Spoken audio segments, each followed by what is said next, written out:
At that time, Jesus said to Thomas, I am the way and the truth and the life.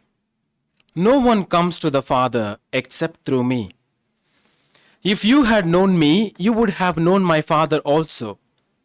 From now on, you do know him and have seen him. Philip said to him, Lord, show us the Father, and it is enough for us. Jesus said to him, Have I been with you so long, and you still do not know me, Philip? Whoever has seen me has seen the Father. How can you say, Show us the Father? Do you not believe that I am in the Father and the Father is in me? The words that I say to you, I do not speak on my own authority, but the Father who dwells in me does his works.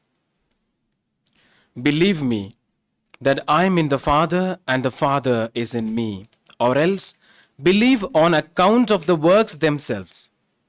Truly, truly, I say to you, whoever believes in me will also do the works that I do, and greater works than these will he do, because I am going to the Father.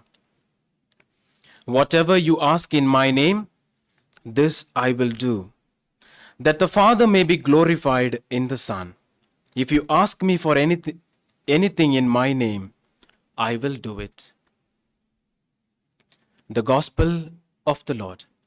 My dear sisters and brothers in Jesus Christ, first of all, I want to wish all those Philips and James who are part of this Eucharistic celebration a very happy feast to you. Some of you might be wondering, like me, why are we celebrating two apostles' feast together? Well, there is no significant reason for unifying this feast, but except there is a reason that some of them believe that the relics of these two saints were brought to Rome at the same time, more or less. Other than this, there is no reason significantly to show for unifying these feasts. Well, some of us might confuse this James with the James, son of Zebedee, who is known as James the Great. The one whom we are celebrating is known as the James, son of Alphaeus, James the Less. Only the name is less. In no way he is lesser to all the other apostles.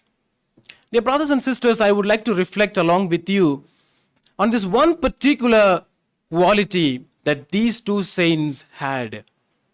That is their undying zeal to proclaim the good news to the whole world. Well, today's gospel that I read for you will give you a glimpse of who Philip is.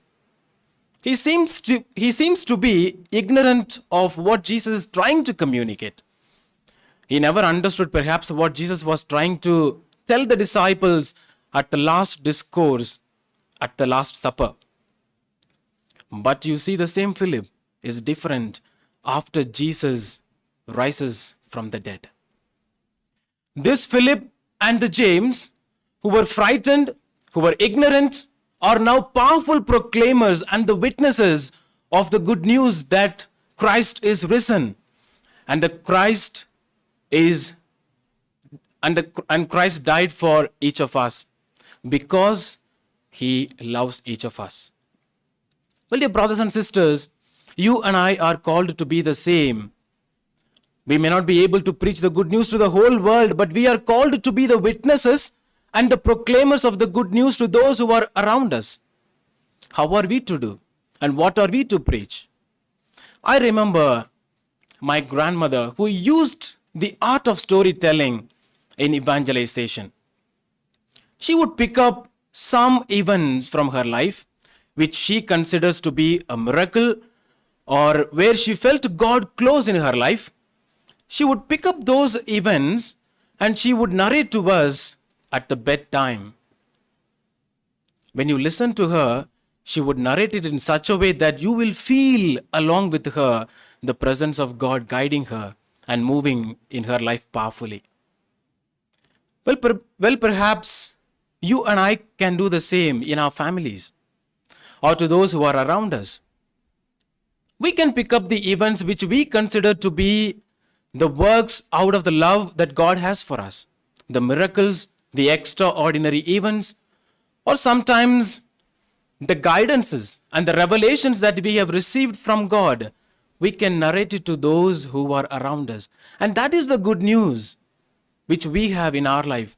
The apostles did not study anywhere in any university, but they preached what they heard from Jesus. The apostles preached the love of Jesus. The apostles preached the experiences that they had with Jesus. And perhaps we can share our experiences with God as well, to those who are in our family and to those who are around us. And for this grace, let us continue to pray during this Eucharistic celebration. Amen.